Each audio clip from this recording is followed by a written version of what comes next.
मुंबईतल्या भायखळ्यातील मोहरम जुलूस प्रकरणात एक मोठी माहिती हाती आली आहे।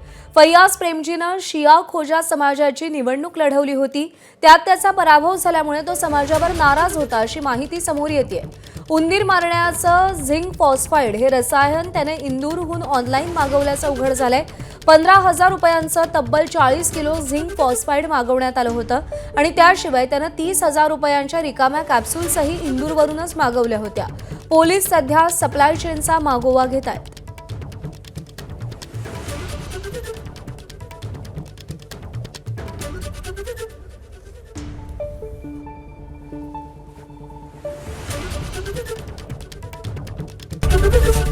एबीपी माझा, उघडा डोळे बघा नीट।